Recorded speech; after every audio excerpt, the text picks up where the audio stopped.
Канал «Мы есть» представляет сказки у камина. Предлагаю запастись чаем с печеньками. Приятного прослушивания.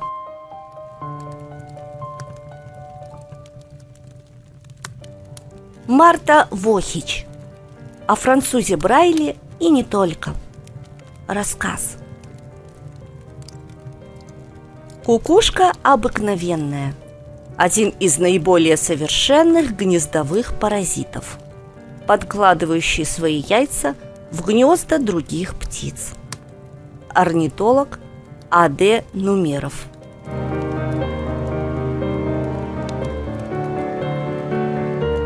Меня зовут Катя. Мне 7 лет. Я живу в детском доме. Я родилась в 2014 году. Один мальчик мне сказал: «Как это ты родилась? У тебя же нет родителей». Мальчика зовут Женя. Это мой друг. У Жени есть и мама, и бабушка, но он живет в домике. Его мама болеет. Еще у меня подружка Лена. Ей тоже 7 лет. У нас общая спальная комната. У Лены ноги плохо растут. Ей надевают специальные ботинки для инвалидов. У нее есть бабушка, которая живет в станице. Там у них утки, куры и огород. Бабушка брала Лену на все лето к себе. Потом привезла назад, в детский дом. Не справилась. Лена умеет ругаться плохими словами и хочет убежать. Мы с ней иногда деремся, потом быстро миримся. А Женя, когда держит Ленку за ноги, она опирается на руки, и они бегают по коридору. Один раз было так, что когда мы уже засыпали, в нашу комнату стали заглядывать старшие мальчики. Мы с Леной раскричались и позвали нянечку, Любовь Сергеевну. Она старенькая.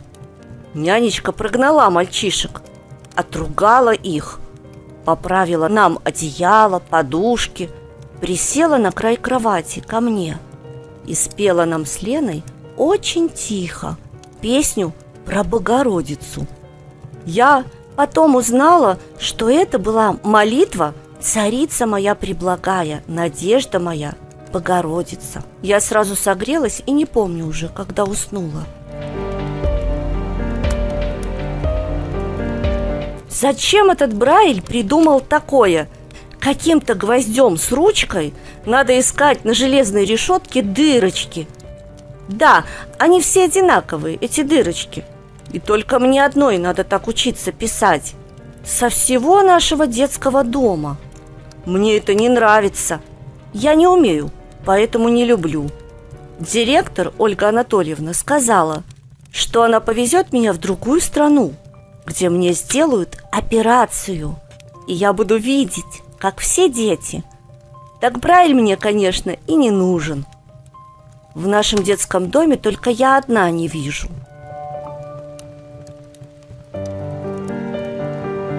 В столовой у меня не оказалось кусочка масла, что давали на завтрак. Наверное, старшие забрали. Теперь я сразу его съедаю вместе с кашей. К чаю не оставляю. Суп в обед не люблю, там много воды. Тетя Маша, повариха, 2 раза давала мне сладкую булочку. Жалко, что потом ушла с работы. А еще я люблю слушать колокольный звон. Если прижаться щекой к стеклу у окна, оно делается теплым, а этот звон проникает отовсюду, через весь наш домик. У меня волосы начинают дрожать, и щекотно делается ногам. Лена сказала, что через 2 улицы от нас есть церковь. Лена уже целый год в детском доме и знает все. У нас много праздников. Готовятся и воспитатели, и директор. А мы учим стихи и песни. Нам, девочкам, делают красивые прически. У меня длинные волосы и всегда запутанные. Парикмахер изо всех сил быстро расчесывает, торопится. Девочек много, а она одна. Я терплю, потому что очень хочется на праздник. Один раз я даже танцевала с Женей вальс. Все сказали, что я музыкальная и ритмичная.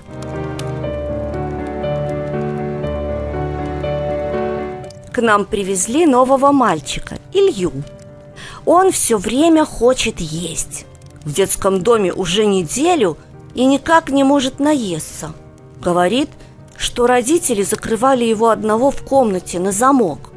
Оставляли буханку хлеба и полторашку воды, когда уходили на работу на 3 дня. У них в деревне очень трудно найти работу. А мама ему всегда потом приносила огромный пакет конфет.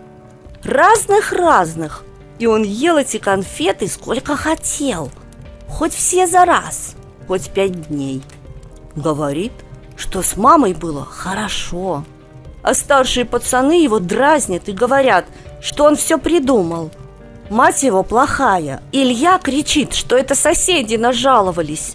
А они с мамой жили нормально.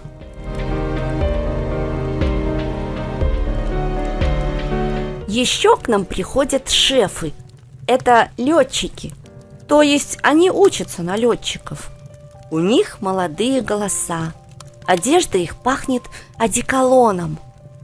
Мы потом едем на автобусах в парк, на аттракционы и катаемся вместе с шефами. Мне дали гильзы от патронов. Они пахнут порохом. И они настоящие. Так сказал командир Алексей. Все его слушают.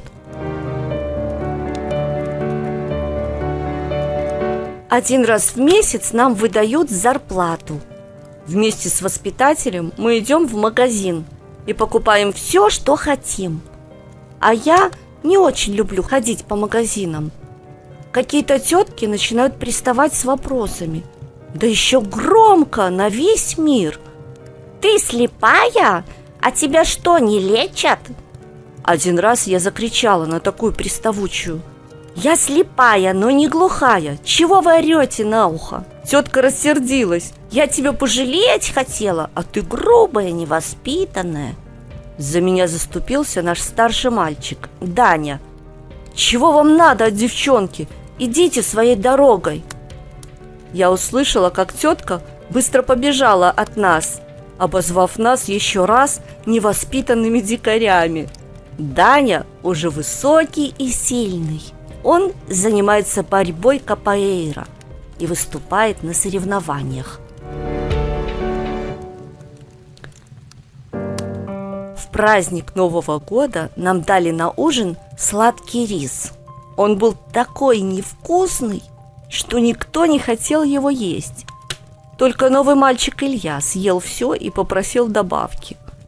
Воспитатель сказала: «А вы знаете, что на Новый год и Рождество сбываются все-все-все желания? Этот рис особенный. Кто все съест, у того обязательно сбудутся его самые сокровенные желания». Я стала есть эту жидкую сладкую кашу и говорила про себя: «Я очень хочу в семью. Пусть у меня будут мама и бабушка, как у Ленки. Я не буду ругаться. Я буду самая послушная, буду всем помогать и всегда слушаться маму». На каникулах к нам пришла новая воспитатель и стала учить нас шить фартуки. От нее вкусно пахло, потому что в конце занятий она всегда угощала нас конфетами или пряниками с лимонадом. И однажды она подошла ко мне и спросила: «Хочу я пойти к ней в гости на выходные». Я подумала, что она шутит. Она брала меня на все выходные, потом на весенние каникулы, а после майских праздников уже насовсем. Это моя мама. Я ее люблю и помогаю во всем.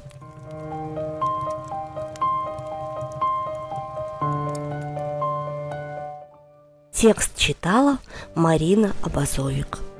Звукорежиссер и специалист по монтажу Леонид Абазовик.